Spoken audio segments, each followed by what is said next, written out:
Yes, I'll tell you about it after, don't worry. Of course I did. Would you please stop fussing? Hardly a child. Which reminds me, have you fed... Oh, there they are. I have to go now. I said I have to... Yes, indeed they are. Would you please... Oh, bye now. Hi, how do you do? I'm Hades. And you're absolutely exquisite.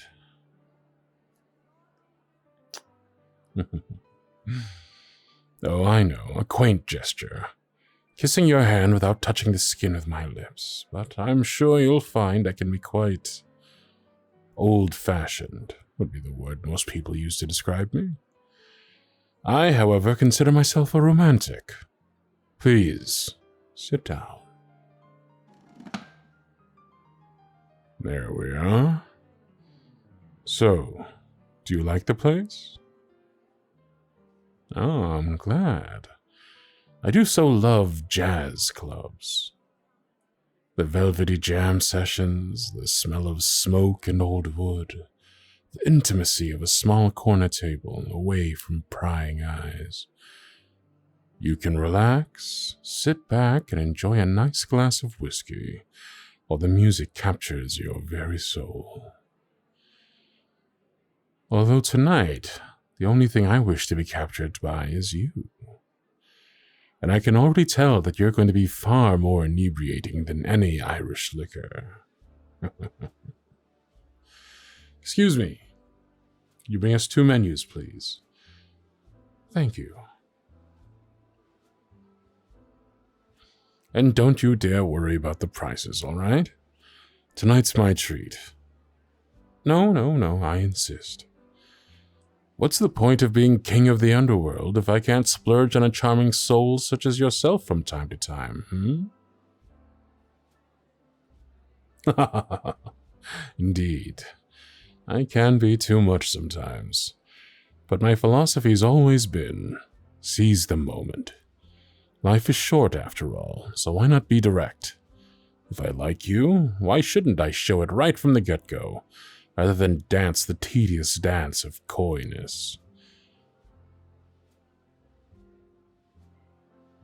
Ah, yes, I am indeed an immortal. My life will never be short, at least not by mortal standards. So why the rush? Let me ask you then, what kind of immortal do you think I am? Oh, come now, indulge me. What kind of god am I, based solely on legends? A distant narcissist like my dear brother Zeus? A savage hedonist like lovely Dionysus? Hardly. I rule over death, after all. I would be a poor excuse of a king if I didn't know how precious every single living moment is. Based on that, why should I shroud my attraction to you with pleasantries? As I said before, you are exquisite. And tonight I wish to enjoy you to the fullest.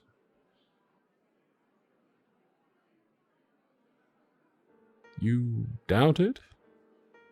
How so? Who was I on the phone with? Well, my ex-wife, of course, Persephone.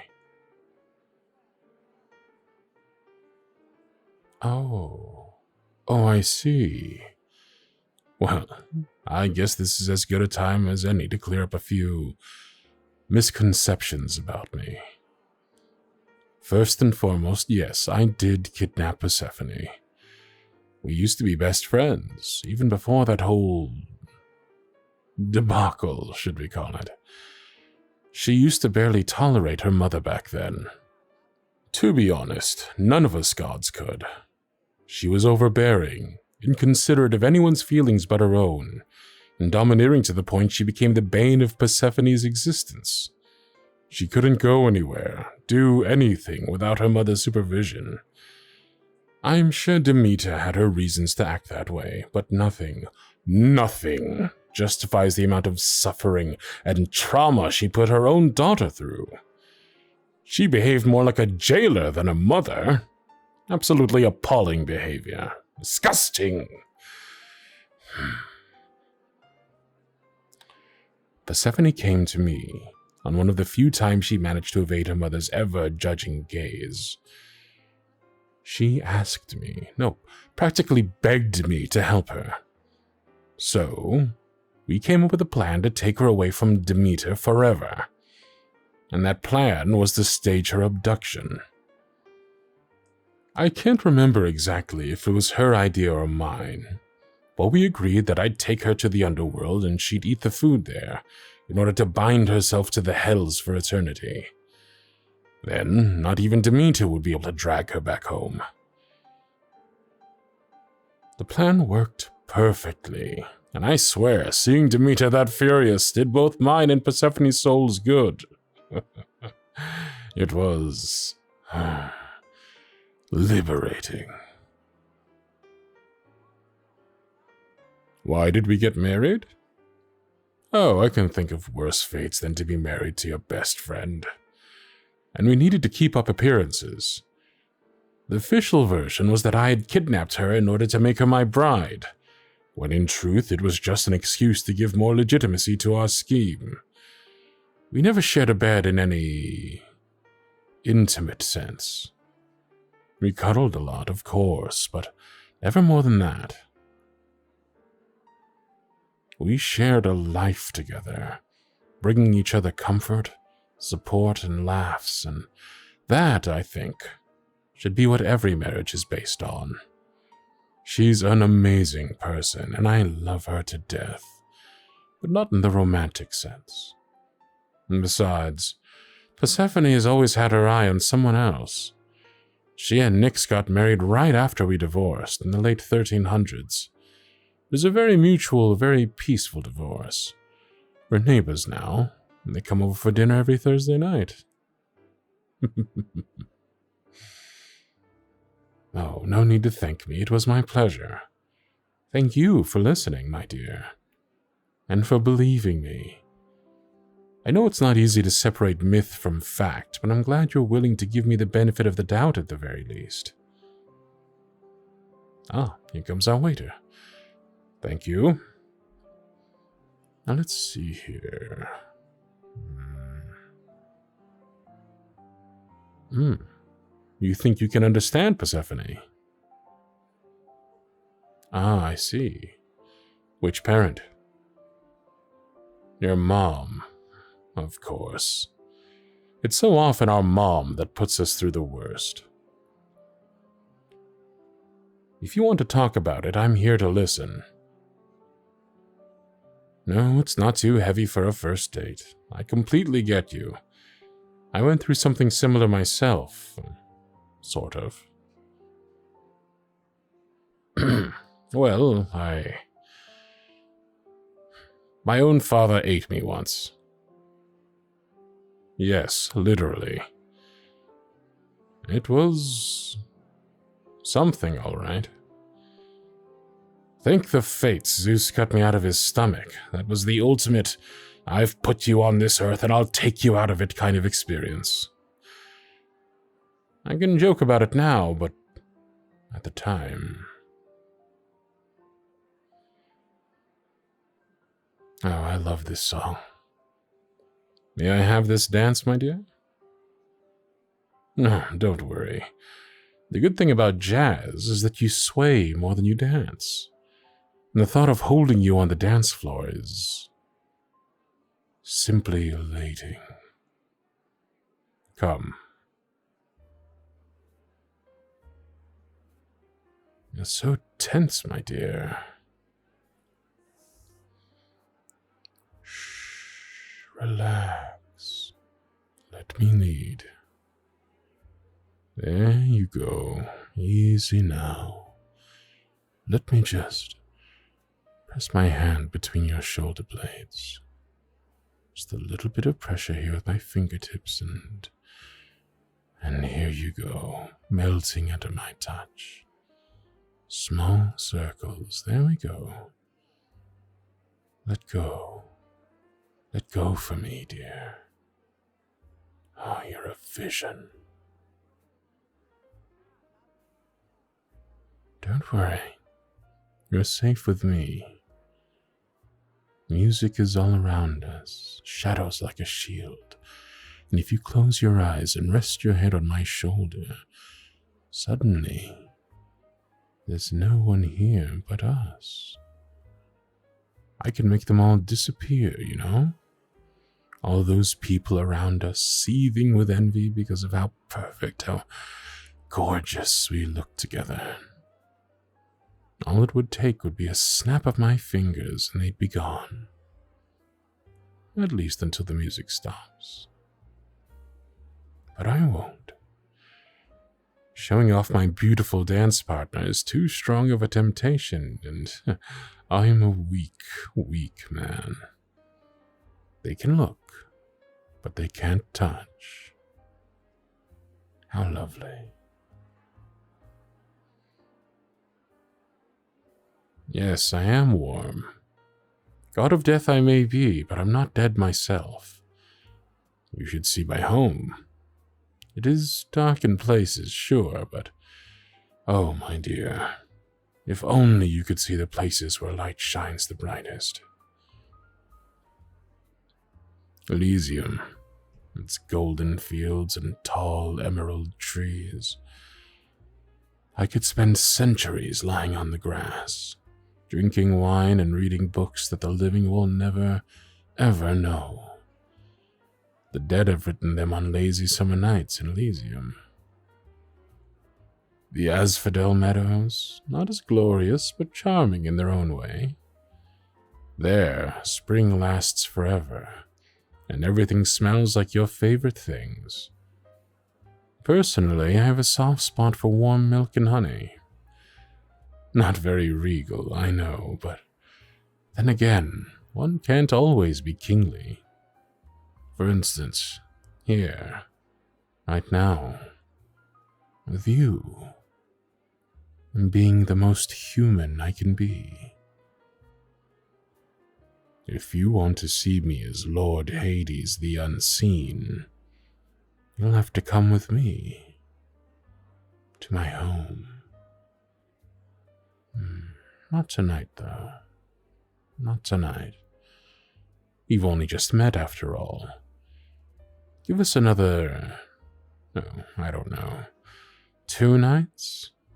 And maybe I'll consider it.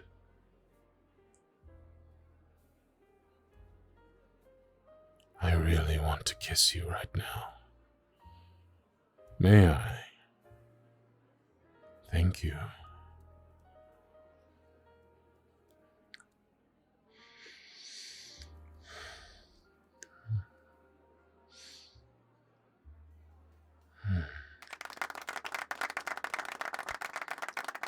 And just as it began, so it ends. The music and our kiss alike. Although I cannot complain, having you in my arms is a pleasure I'm quickly becoming addicted to. Now, allow me to escort you back to our table, my dear.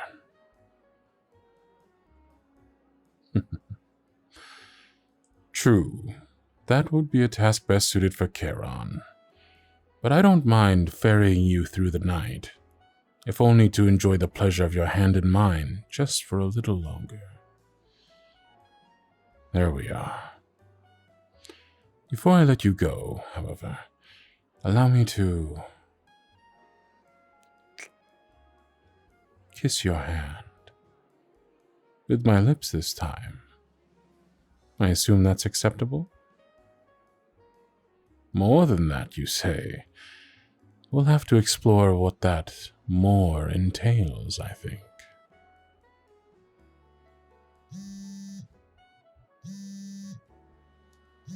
I believe that is yours. And I also believe that I will be the one answering it in a couple of minutes. If you'll allow me, that is.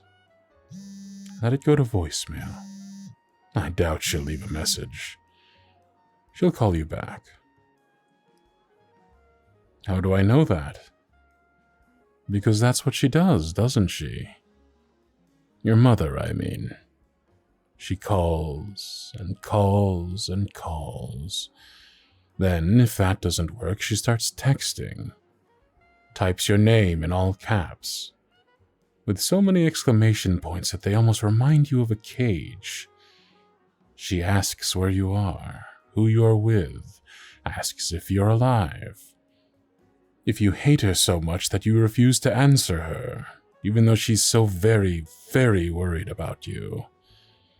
And that's when the guilt trip begins, when the caps lock weighs even heavier in the center of your ribcage. You'll always be her baby, never an adult, and she will do anything to keep you that way, no matter what. You can read it in every single apprehensive pixel. It's almost physical how much she suffocates you. She has her good moments, of course, but strangely enough, those moments never happen when you're far away from her. Living life the way you want to live it, not the way she approves of. You know how I know that? Because I'm Hades, god of curses. And the Araneas are whispering her crimes against you in my ear as we speak. Let me handle it, my dear. I can't bear the thought of her spoiling another date for you. Thank you. Hello. No, they are here. They just don't want to talk to you right now. Who am I? I am the stillness between heartbeats. The dreadful moment when life stops, only to start again just out of sheer luck. I was there when the thread of your life was measured, and I will be there when the fates cut it. I am beyond you. Leave your child alone. Or I can assure you, you'll soon have far bigger problems than your misplaced car keys. Because that was your excuse for calling them tonight, wasn't it? Not very original, if you ask me. Try something more convincing next time. Or better yet, make sure there won't be a next time. Do you understand me? Good. Now, good night, madam. I'm sure we'll see each other far sooner than we'd both like. There we go. Now, shall we order? Oh, yes.